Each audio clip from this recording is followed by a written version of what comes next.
Kung gusto nyo ng matibay na running shoes, New Adidas Fashion, mabibili lamang sa halagang 1,299.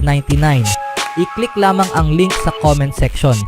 Mas kilala bilang isang makabagong kilusan sa pelikula noong 1950s, ang French New Wave ay maaari ring tumukoy sa biglaang pagdagsa ng mga talentadong players ng basketball mula sa bansang France nitong mga nakaraang taon.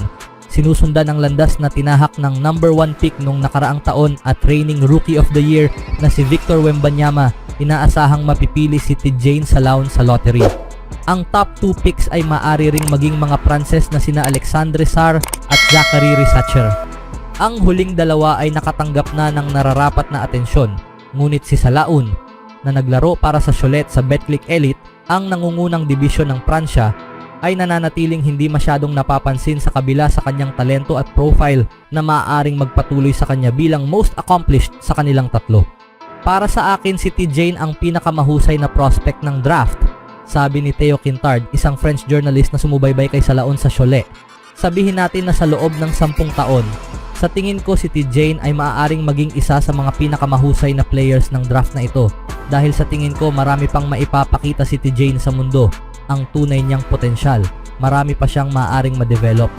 Ang pangunahing dahilan ni Quintard ay habang sina Sarr at Risacher ay mas develop na prospect sa kasalukuyan, si Salaün, nakakalabas lang mula sa kanyang unang buong profesional na season at hindi pa naging 19-year-old hanggang sa Agosto, ay may halos walang limitasyong potensyal bilang isang 6'9", 200-pound wing na may magandang shooting stroke at elastic athleticism. Nag-average siya ng 14 points, 6 na rebounds at 2 steals bawat 36 minutes habang pinalakas ang kanyang laro patungo sa dulo ng season para sa Cholet. Isang tingin lang sa pelikula at mabilis kang makukumbinsi sa kakayahan ni Salaün na mag-translate at sa huli ay magtagumpay sa modernong NBA. Ang kanyang shooting form ay pure na nagpapahiwatig na ang 33% na mark mula sa 3-point range ngayong season ay madaling mapalapit sa 40% sa pamamagitan sa pagsasanay at pag-unlad. Nag-average siya ng higit sa 1 puntos bawat possession sa catch and shoot situations na nagpapakita ng malalim na range at kakayahan mula sa itaas ng break at sa mga sulok na mabuting senyales para sa kanyang hinaharap bilang floor spacer sa NBA level. Ang antas at bilis sa kanyang pag-unlad ay dapat palakasin sa kanyang determinasyon na naipakita na niya sa murang edad. Matapos ang pagkatalo sa playoffs laban sa Paris, tinawag ni Salaün na 18-year-old pa lamang ang kanyang mga kasamahan na hindi niya naramdaman na nakapagbigay sila sa kinakailangang enerhiya. Para sa akin, isang uri ng leadership ang sabihin iyon sa harap ng media, sinabi ni Quintard sa CBS Sports. Sa tingin ko ito ay isang tao na tiwala sa kanyang mga kakayahan. Kapag pinagsama-sama mo ang lahat ng pisikal na katangian ni Salaün at isinama mo ang work ethic, motor at leadership, madaling makita kung bakit maraming eksperto ang nagpo-project na siya ay mapipili sa lottery sa June 26 draft. Sa kanyang pinakabagong mock draft, inilagay ni Kyle Boone si Salaün na pupunta sa Charlotte Hornets sa number 6 at mayroong malaking buzz na maaaring gamitin ng San Antonio Spurs ang pang-8 pick para ipare si Salaün sa kababayan niyang si Wembanyama. Siyempre, hindi eksaktong tamang ihambing si Wembanyama kay Salaün sa mga tuntunin ng trajectory, ngunit hindi mo kailangang tumingin ng malayo para makahanap ng isa.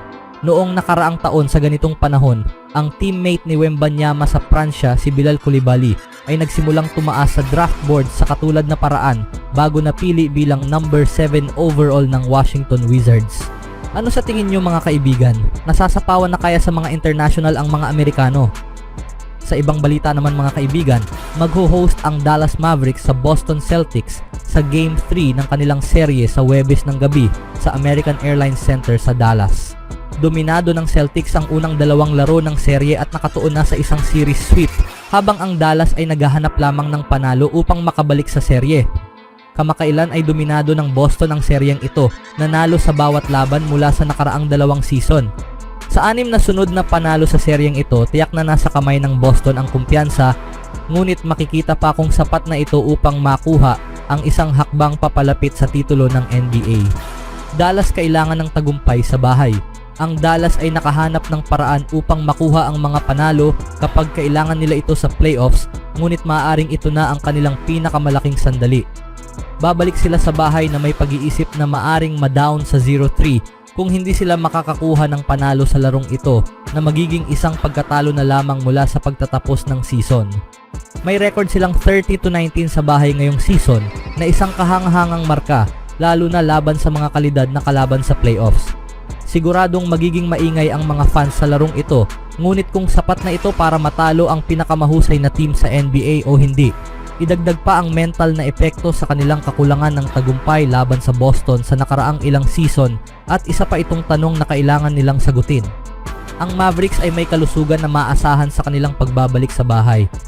Wala sa kanila ang dalawang players, ngunit dahil sa kanilang limitadong aksyon ngayong season, lalo na't hindi pa naglalaro ang dalawa sa playoffs, hindi malamang na maaapektuhan sila ng injury report. Nabuhay at namatay ang Dallas sa 3-point shot ngayong season at lalo na sa nakaraang ilang buwan, naglaro sila sa pinakamahusay kapag maganda ang shooting ng kanilang supporting cast.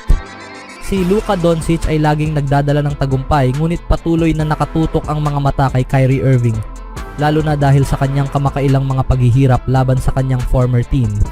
Kung makakakuha ang Dallas ng mahusay na performance mula sa dalawang ito, mababawasan ang pressure sa supporting cast upang magtagumpay din. Sa huli, ito ay nakasalalay sa depensa at kung hindi sila makakahanap ng paraan upang makakuha ng stops sa mga mahalagang sandali, maaaring magpatuloy ang kanilang pakikibaka pabalik sa bahay. Malakas ang Boston sa daan. Matutuwa ang Boston na maglalakbay na may 2-0 series lead at isinasaalang-alang ang kanilang tagumpay sa daan ngayong season, wala silang nakikitang balakid. May record silang 33-14 sa road ngayong season, isa sa pinakamagandang marka sa NBA. Idagdag pa ang 4 na sunod na panalo sa daan ngayong playoffs at higit silang nagtagumpay sa daan kaysa sa bahay kamakailan. Ang paglalaro sa Dallas ay tiyak na magiging pinakamahirap nilang pagsubok dahil kamangha-mangha ang Mavericks sa nakaraang ilang buwan.